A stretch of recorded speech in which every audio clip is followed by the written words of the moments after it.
All right, hey, welcome back to the Gulf Coast Growth Show. I'm your host, Jason Lee. My co-host, Clint AKIN, is unable to be with us today.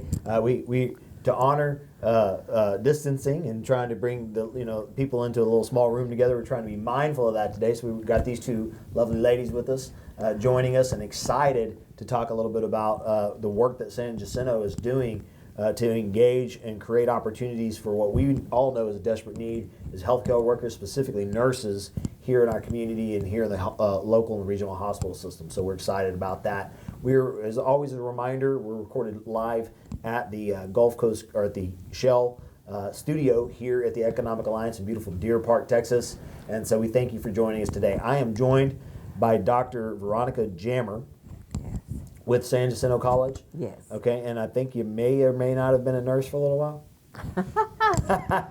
I started my nursing career at 15 years old. Wow, so we're going to get to that. That's Yeah. pretty cool. And then we're here with Katey Crackel from HCA, right? And Yes, now HCA on the South East. The Southeast, right? Yes, HCA South East. Right, representing our part of town. We're excited about that. So we're going to talk about the collaborative efforts between these two organizations and a lot of the work that's been being done to create not only opportunities for nurses here in the future, but what's being done to help encourage and nurture the existing nurses. Because let's just say it right now, let's just be clear, I'll say it to the audience, heroes, right? Last 2 years, they've been under the gun. It's been a constant battle. When you think about when a new variant comes out, we as citizens or normal people get exhausted by it. Imagine the person who's going to the front lines every day, what that's got to feel like. And so there's some really cool stuff HCA is doing to try to kind of encourage that. But we also want to lift them up and encourage them today as well. And then also the great opportunities that exist for nurses heading into the future. I think there's been a dynamic shift in the DNA of a nurse, right? What people Yes. think is a nurse. I think when you think of the movies or back in the day or whatever, nurses were defined as maybe the assistant to the doctor, right? Scalpel, and then they hand them the scalpel. And I have friends and peers that are nurses and family that are nurses, and I know very well, head on. My dad was actually a physician, and I can guarantee you this: he was not in charge. He came in and did his thing. But the person that was in charge and kept him in check and kept that office in check was a nurse, right? And so we're going to talk about the heroes of the hospital systems and the medical system today. So that being said, love to hear your backgrounds real quick before we dive in. This is your chance to talk about that. 15 years old is when you started. Yes, I did. Give us your background, Dr. Jammer. Okay, and thanks again for having us.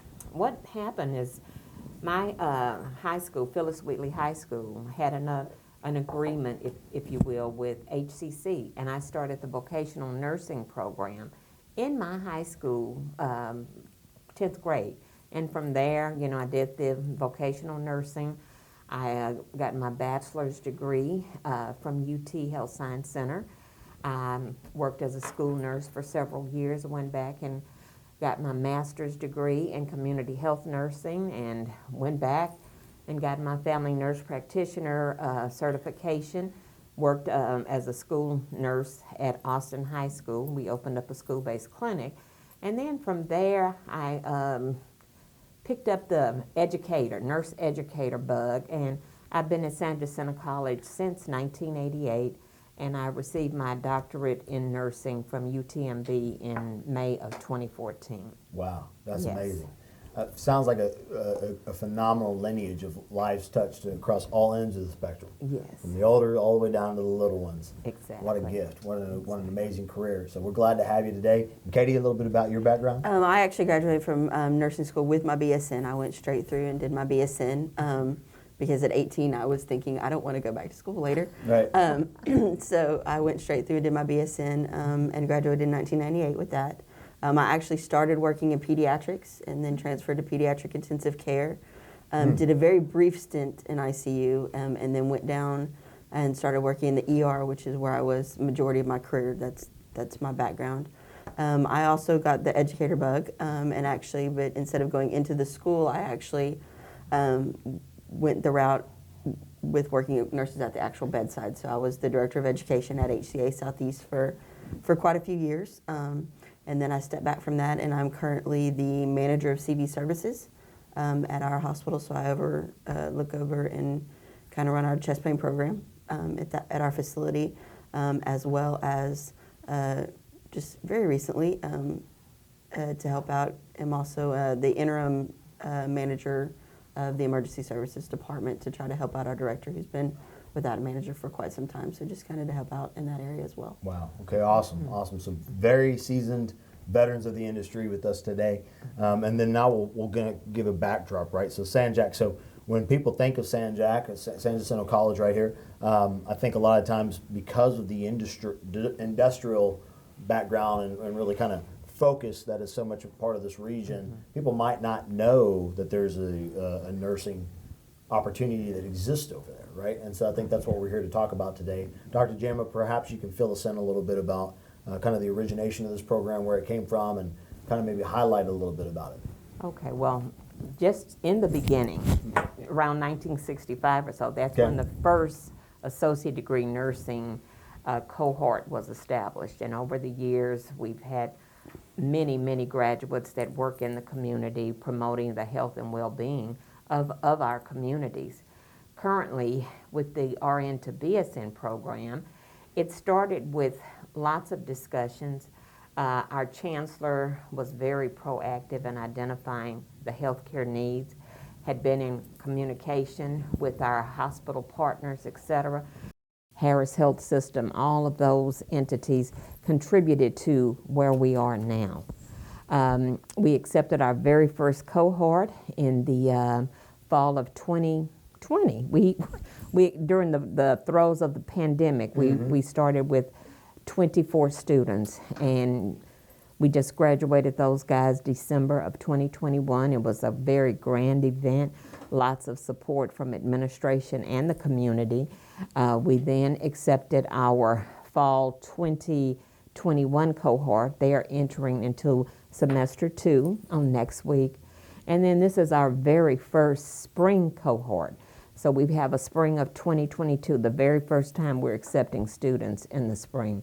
And we're anticipating around 14 students to start. Oh, and they're all very excited. That is very exciting. And just a quick moment to highlight the chancellor over there, Dr. Hellier. She's just a phenomenal gift to the region. Most definitely. Just an absolute forefront from a mindset perspective, and was really just taking the program leaps and bounds. The college in and of itself, all the phenomenal opportunity that's been opened up from the different verticals outside of what it was traditionally built on is a big part of her. So just big shout out to her for the work that she's done. Most definitely. So maybe you can talk to us about why and where this BSN thing became a part of it, Katey. Talk to us about So the really, importance of it. it started actually around the same time. In 2010, the Institute of Medicine actually released a 700-page report. And a big section of that report was their recommendation to advance the education of nursing, to look at going from more of a task-oriented to really focusing on those critical thinking, the leadership, and those types of areas. And that's kind of where a lot of it started. For hospitals mainly, a lot of it is also pushed by the American Nursing Credentialing Center, which is the ANCC. Its magnet recognition program is pretty much the gold standard around the world for nursing quality and outcomes in profession. So with the magnet program, it is a very big push for BSNs. In order to even reach magnet status, you have to have 80% of your nurses have to have their BSN. Gotcha. All of your managers have to have their BSN. So for a lot of hospitals who wanted that recognition, such as our hospital right now is on our journey for magnet, for a lot of us in the healthcare industry, wanting that recognition as being a top performer in nursing and being driven by nursing principles and nursing standards, the push for BSN really started at that point in time. We had recognized before then the difference between the task and ADN because a lot of ADN nurses, fantastic nurses, I'm not saying fantastic nurses, but we were missing that leadership piece and that critical thinking piece that you get more with the BSN program. Gotcha. Gotcha. Well, and we've seen it now, right? In the last few years, you can imagine the type of leadership that's been needed. pivoting from one job to the next, one role to the next, really inside of a hospital. I'm sure it's almost like a triage unit in some of these things where it's just constant shifting and paradigm shifting. I know I've personally known people who've been pulled from one department to another and pulled out of one job into another, and to think that you would really need equipped people that are prepared for leadership to step into that was really what the program's designed for, right? Correct. Equipping Definitely. and preparing them for leadership inside the hospital, Yeah. which I think is a great way to transition to the dynamic shift. So for those that aren't listening, or maybe someone is listening, God, I hope that if they're listening, they're listening. But you wouldn't want to sleep to my voice. But that being said, if you were tuning in and thinking about maybe your kid or maybe you're thinking about a career change, you know, you just transition jobs, you're listening to this and happen to come across this episode and maybe figuring out what nursing's for you, but you don't want to be a nurse because maybe there's a misperception of the career path inside of nursing. I think it's a great way to talk about that change in career path. Dr. Jammer, why don't you start out, and then Katey, you can kind of tell us the life and times, because you have a pretty good career path in and of itself that you can share inside of the hospital and what you're doing. So kind of tell us about the change that's happened. Okay, the changes that have occurred, we've seen over the horizon, and even more so since COVID, is that of moving nursing from task-oriented to actual critical thinking, evidence-based practices. Nursing is now considered a science. So with that, you've got to have very astute clinical judgment skills. You've got to have critical thinking. You have to move beyond what's on the paper and what do you see with the patient, but digging deeper to see what else can I do to promote better outcomes for the patient. And with all that being said, there's lots of literature. So when we talk about evidence-based practice, we don't just start a process or a procedure without looking at the research. What is the research saying about it? And we rely heavily on evidence-based practice. We rely heavily on peer-reviewed journals.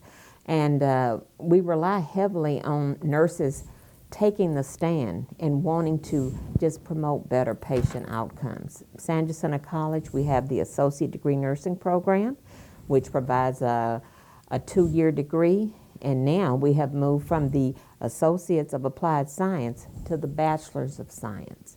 And what happens is that these students, once they've taken the core classes, the English and governments, etc., then they get to start the actual upper level nursing courses. Oh, fantastic. So that includes community health nursing, research, informatics, leadership, and a variety of other courses that are just outlined specifically to promote better patient outcomes where the bachelor's nurse is working. Fantastic.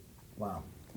And specifically to the hospital systems and how that works for you, I know you are over certain departments, or as you were sharing your experience, maybe you could talk to us about the critical need for those talents. You know, the day in the life, right? How have you had to experience that firsthand? And one of the great things about nursing is that if you get tired of one area, there are 150 million areas that you can go in. I mean, you can go in education, you can go within departments of the hospital.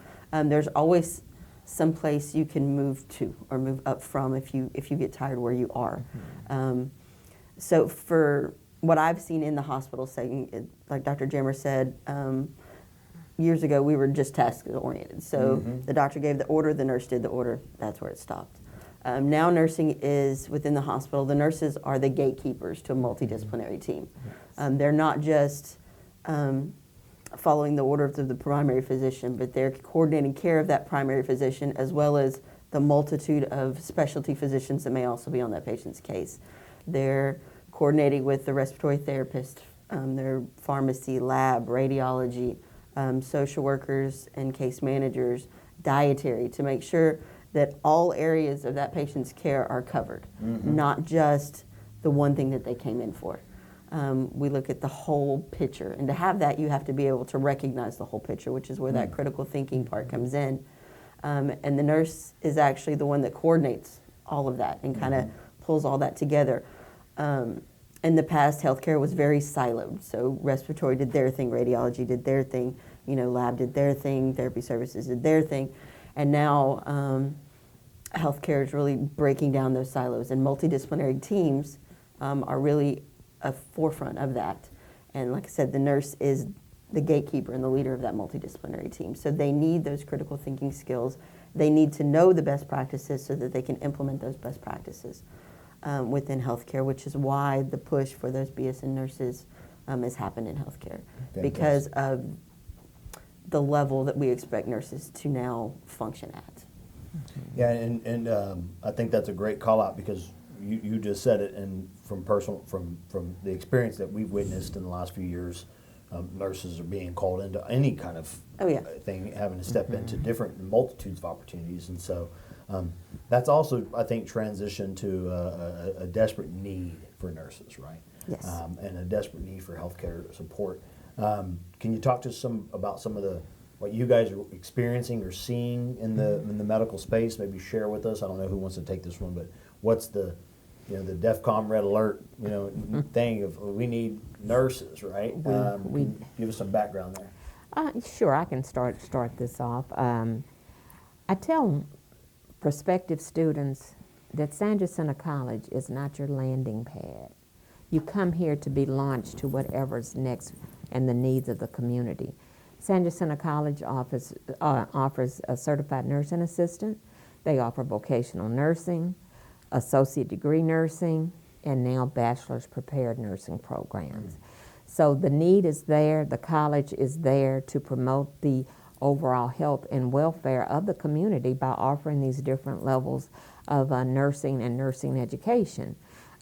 Other programs that are very, very busy, surgical technology, medical imaging, medical laboratory, eye care. So it's just a great opportunity for multiple disciplines to come together to promote better patient outcomes. Wow, fantastic.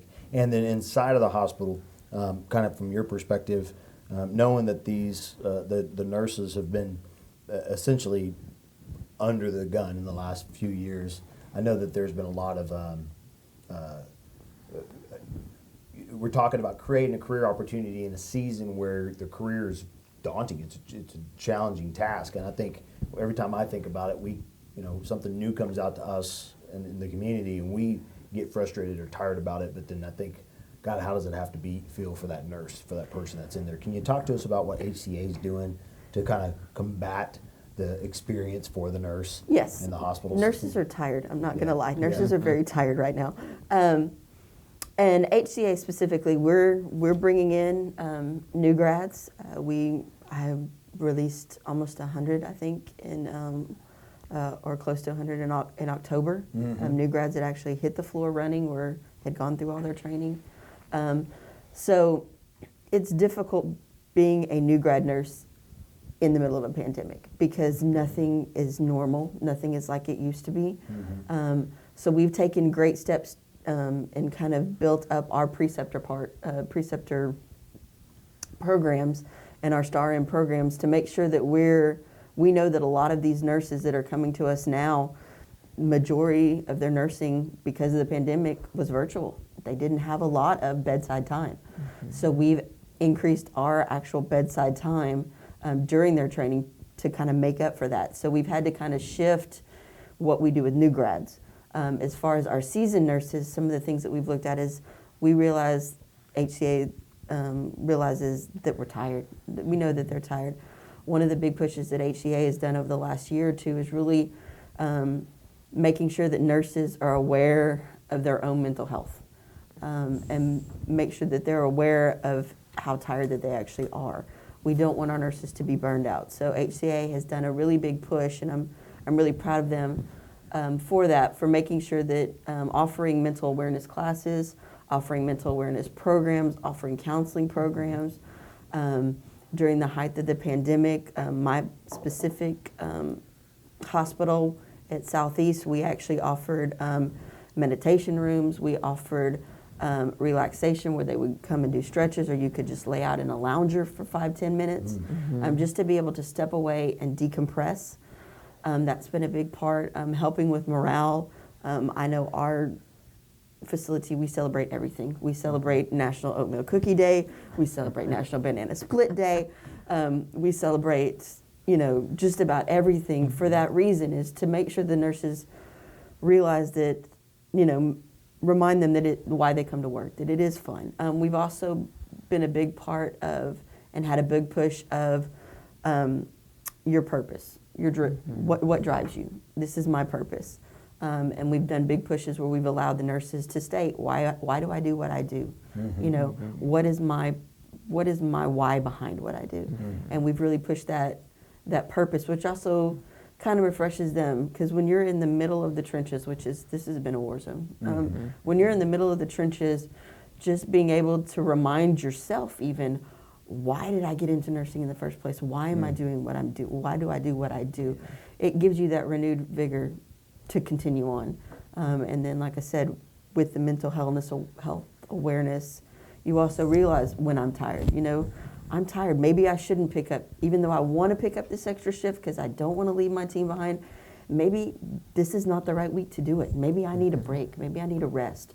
And like I said, having those counselors available to just be able to vent sometimes is very helpful. So HCA has done a great job making sure that they're not just taking care of the patients, but they're taking care of the nurses as well. Fantastic. So first of all, if you're listening right now and you well, if not, if you're driving, but if you're at your desk, and then maybe when you get to your destination, if you know a nurse, shoot them a text, send them a note, send them a quick, I appreciate you. Thank you for the fight that you're in, because they really have stepped up. They really have been heroes. All of those that are in the medical. I personally have, like I said, family, clients, peers that are in that space that dedicate their lives to that. And you talk about purpose. You have to have a purpose behind what you do if you're going to step into that environment. Exactly. And people look at income and followers and all these other things as a definition of success in today's environment. But I would argue success is living out your purpose when you're called to and do exactly what you were called to do. Starting out working with kids and then all the way to a doctorate, now teaching and helping educate and get those people to go out and, that's a legacy. That's where that stuff was created from, and helping these folks in the hospital system is just a gift. So as we get ready to wrap up, I know there's some events, I guess, news coming up when it comes to the to San Jack and what's happening. So maybe you could highlight that real quick as we get ready to close. Right back to it. Okay, we're preparing for our fall 2022 application period. That's going to start April 15th through June the 30th, and I'm going to refer people to our San Jack BSN website. Lots of opportunity. We are excited now to have 2 cohorts concurrently in the program. So we are encouraging everyone to give San Jack a try. First step is to reach out to the ed planners and the counselors just to determine what courses do I need. But all the information can be found there. One other thing, it's 3 semesters, 10 courses, 6 are online. The other 4 have a face-to-face and online presence. Fantastic. Yes. And Katey? Yes, so we have 2 really exciting things happening at our HCA South East. We actually have purchased the Kindred Building hospital, and so we're actually into March, first part of April, we'll be moving our inpatient rehab from our actual hospital to that facility. Okay. So we'll have a freestanding rehab that will actually open up beds on our floor upstairs as well. Being the manager of CV of our cardiovascular services, one of the exciting things for me is we're actually opening up a cardiovascular unit. It'll be opening around the same time. It'll be our end of March, first part of April, and it will be specific for our cardiovascular patients, those that have recently had heart caths, those that are basically a step-down unit from the ICU who've had open heart surgeries. So very excited. We've been planning on opening this for some years now, and with COVID, it kind of got put on the back burner. So construction has been underway for quite some time now, so very excited. It'll be a very beautiful unit. I'm not sure when the open house will be. It will be announced probably everywhere if it's similar to what we've done in the past on our other units. So those are 2 really exciting things that are happening at our facility that we're extremely excited about. Fantastic. Yeah, well, that's great news. And to just, again, echo again, both of you have been a gift today. We're really excited about having you on to share this, and hopefully this will break through to somebody and create more opportunities for you. And for those that are listening, always a refresher for our organization that we are centered around the community, workforce development, creating opportunities, creating careers and lifetime changes for those that are here and regionally, and the importance of the community. But a lot of people think it all pushes back to the petrochem, maritime, construction industries. That's a forefront of our business, but without good medical communities, good medical support communities. I know we've had multiple hospitals on, leaders from hospitals on, and why do we talk about that? Well, because you can't go to work if you're unhealthy, you can't go to work if you can't get good treatment, you can't go to work, and we've seen it magnified because of COVID-19 over the last few years. So no doubt that some of the most important people out there are those that are doing your jobs. And you can tell you're both important. I always tell people, you can tell, like when you walk into a restaurant, you can tell if they got a lot of flair, that means they're really important because they won some awards. Katey, you can tell she's important. She's got flair on her badges. You can tell she's a big deal. And then you can also tell Dr. Jammer is probably one of the most loved people on the planet because your charm bracelet. There's a lot of people that love this lady because she's got the best charm bracelet I've ever seen. So excited to have you. Did you have anything else that you wanted to share as we get ready to wrap up? Just a quick thing, because you did talk about the industrial area.